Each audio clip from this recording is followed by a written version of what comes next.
Belated Happy New Year. For our first episode of 2024, I've come down to the riverside for a very special episode. Today I'm in conversation with Mum Rochawong Narisa Chakrabong, founder and CEO of River Books Publishing. Khun Narisa is an acclaimed author, publisher and environmental activist. We're at Chakrabong Villa, her home in Bangkok, and you are watching Trends.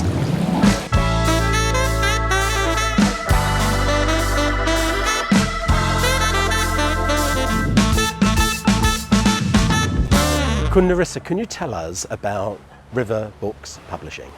Yes, I founded River Books about 30 or 35 years ago, and originally I just wanted to do a couple of books. I wanted to first of all do books that my father, reprint books that my father had written, because he's quite a famous author in Thailand. And also I wanted to showcase Thai culture to a Western world. I wanted to show Western people that Thailand wasn't just about beaches, sex and food, although those are all great. But I wanted to focus on culture, history, that sort of thing. And how many books do you publish in a year?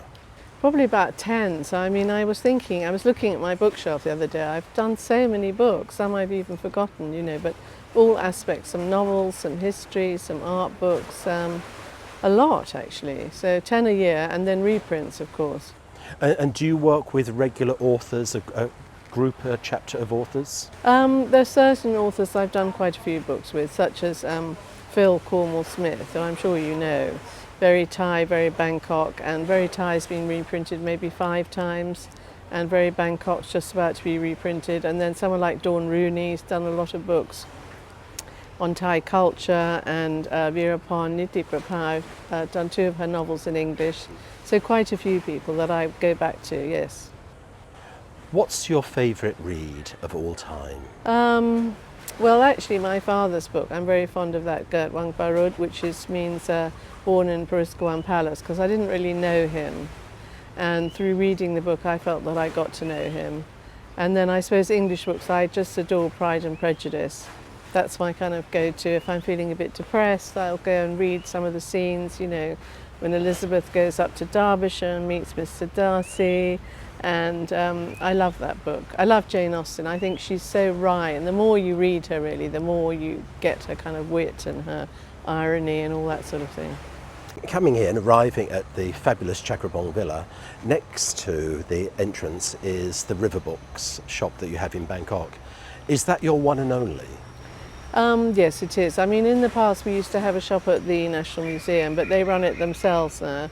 And I think we're going to expand that at some point, because I'd like to make it in a way a sort of cultural centre for books on Thai art, architecture, culture, that sort of thing. So we have quite a lot of other books too, and some second-hand books.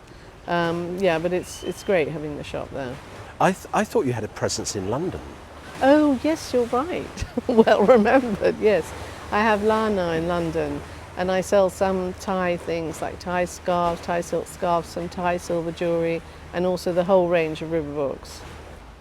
Do you have any upcoming book launches and projects that you're working on at the moment? I mean, this month has been absolutely crazy actually, because I've had 5 books printed this month, and some very varied ones too, like this one for example. This is Tosagan, which is a young adult book. And it kind of reframes the story of Tosagan, introducing 2 characters, in fact the children of the author. And this is really nice, and it's both in Thai and English as well. And then another one is translation of The King and the Consort by Simon Landy, who's a long-term Bangkok resident, but it's just now been translated into Thai. And so this was launched this weekend.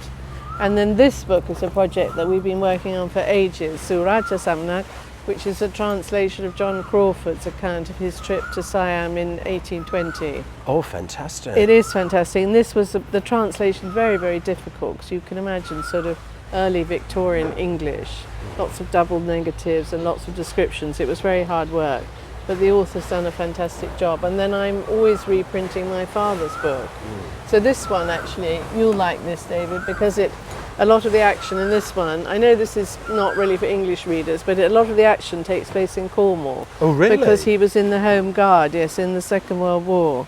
And you have a connection to Cornwall, don't you? Yes, I mean, I grew up there, so in my childhood I would spend like 8 months of the year in Cornwall and 4 months here.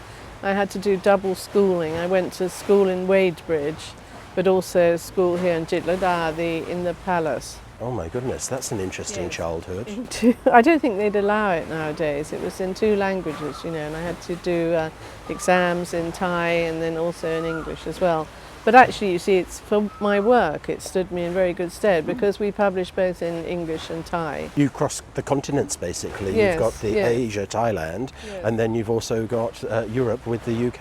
Yes, I mean, I started off doing books only in English, apart from my father's books. But then after the Tom Yum Goong crisis, and I found that people had less money and people, you know, weren't buying the big coffee table books anymore, I started to diversify. That's great because I was looking at one of the coffee table books, which is fabulous, but it must come with a very high price tag, so it's not affordable to many people. Exactly. And your books, you're printing and publishing for a wider audience and making it Yes. more affordable. I think that's commendable, actually. Well, I don't know if it's commendable, but yes, I suppose I wanted Thai people and students and young people to be able to buy the book. So I don't just want to publish for, you know, tourists or expats, but I want to publish for them too, obviously. So I think something like Phil's book, Very Thai, has been hugely popular, but also with Thai people. I mean, Thai people refer to it a lot. So I'm trying to get him to do another book on Chinatown, but I don't know if you know Phil, he's quite difficult to get him going, and so he takes everything so seriously. So my job is to kind of go, come on, you know. Chinatown would be a great... Yeah, it'd be good, wouldn't it? thing for a Yeah, book. I think it would so. be really good. Yes. With these books, you can see them on your website, you can order, Yes. and you then would do a mail order. Yes, we do a lot of mail order and we do a very good service. And it's www.riverbooksbk.com. And yes, you can buy them all there, but also in good bookshops. I mean, you know, Asia Books has a big range of our books. There's another book that I haven't got here today called The Social History of Teak. And that's a gorgeous book as well. So that's just come out.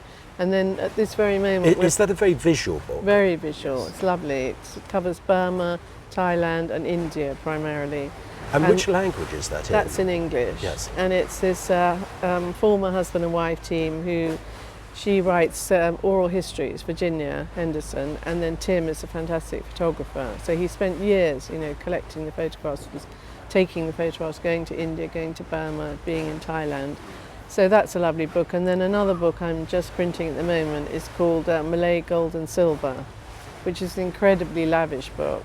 And obviously some of my books are very niche, you know, but others are very widely sort of suitable for a wide audience. Yes. And I introduced you as a writer, as a publisher, and also an environmental activist. Do you publish any books on the environment at all? I've done a lot in the past. I published a lot in the past, and when I was chair of Green World Foundation, we used to have a magazine and we'd bring out specific books on specific topics. And next year, in fact, I'm doing a book with my cousin, and that's going to be called Homo Gaia, which is about how humans and nature can have a closer connection, and how through having a closer connection they can then want to protect the world, you know, because obviously, as we all know, it's in a bit of a dire state at the moment. We're in this huge disconnect with Exactly, nature, aren't we? exactly. So I'm excited about that book, and she wrote it in Thai, but now it's been translated into English, so the next stage will be editing and then publishing. So I hope towards the middle of next year it'll be ready. On average, how long does it take to translate, say, a book like this?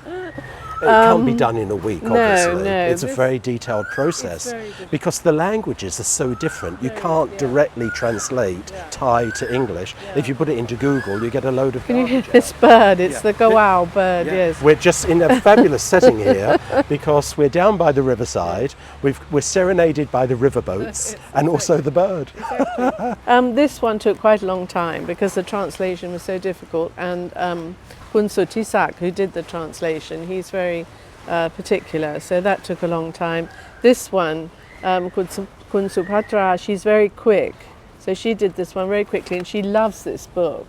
And so she was very inspired. And I like doing translation as well. I've translated quite a few books. Oh, wow. Yes, I translated King Chulalongkorn's letters to my grandfather and his letters to him when he was in Russia. And that took a long time. And you have to go over it and make sure it's absolutely right. But I really enjoy translating. I mean, I find it very therapeutic. That's also published then, is it? Yeah. Yeah. Well, I have to read that. It'll be really interesting. It's very good, very that one. Very insightful. I mean, Bill Bensley said it's one of his favourite books. And he bought several copies. I was amazed, because to me it seemed quite, not academic, but very specific, a little bit niche. So, you never know who's going to love a book you do, and you don't either know whether it's going to be successful or not. It's a little bit like gambling sometimes. So I'm going to put the books down, Yes. and I'm going to ask you about Chakrabong Villa, Yes. the fabulous location we're at. Guests can actually stay here, can't they? Yes, they can. I mean, behind you, the two suites, the Riverside suite and the Thai house, and underneath the garden suite. And then I live in the house behind. And then there are 3 smaller rooms. So it all started, one of my old cooks actually said, "Oh, this is looking such a mess here, why don't you turn it into a nice place?" So I got these old houses from Ayutthaya, and then one thing led to the other. I mean, I'm a sort of person who does things quite organically, really. I don't set out with a master plan, and I haven't been to business school. I just sort of do things. And sometimes it works out, sometimes it doesn't. But I mean, obviously during COVID, this was terrible. That's right. But now it's picking up again. And then on the river, we have a restaurant too. Yes. And the restaurant's obviously popular because Yes. you're dining Yes. riverside. Yes. And what great view you've got over there with Wat Arun. It's the prime location. Yes, exactly. Absolutely amazing. And you're happy the way that this year has performed for the accommodation? Yes, it's getting back again, I think. I mean, obviously I know the government think there should be more Chinese tourists. I don't know, they're not really our target group. We have more high-end Chinese tourists probably. And this is really where Thailand needs to be moving Yes. to attract the... Now we've got the fountain as well. Yes. We need to attract the higher Yes, high value visitors, value custom. high-value Yeah, visitors. yeah. Especially now we're looking to develop Thailand's soft power and build this creative economy. Yes, and with soft power, I would like the government to sponsor the stand at the Frankfurt Book Fair. I was rather disappointed this year that they didn't, so I had to pay for my own stand. So I think if they want soft power, they should support the creative industry a little bit more. Most definitely, because the literature side of the arts is so important, isn't it? Exactly. Yeah. And if we're looking to show the world the creative economy within Thailand, let's look at literature. Yes, absolutely. Yeah. And But unfortunately, it's not one. It doesn't fit in the F, does it? Because they're looking about films, food, fight Muay Thai, fashion, and how can we think of an F that's to do with literature? yeah. Oh, there's a butterfly now. It's so sweet, flying around. Yes, let's try and work on that. Okay. What are your wishes for 2024? Oh, what are my wishes? Well, I'm hoping to have another grandchild, which is on the way. So Congratulations. That's one of my great wishes. And I think I need to get a better work-life balance. I tend to work very, very hard. And I hope that I have a bestseller. We always hope. Most publishers think maybe this is going to be the one that's going to sell, hundreds of thousands. I don't think it's going to happen, but yes, just to stay afloat, be able to support all my staff, to be able to do good books, to be able to present Thailand in a very positive way. That's my wishes, really. You're doing a fantastic job with the publishing. I was just in the bookshop and I'm about to go back and buy a few of the books. Very, very good. So, Khun Narisa, thank you so much for inviting us down to the Riverside, to River Books Publishing, and to be in this incredible setting of Chakrabong Villa. I just love it here. I wish you all the success with the publishing in 2024. Thank you. And thank you for tuning into Trends.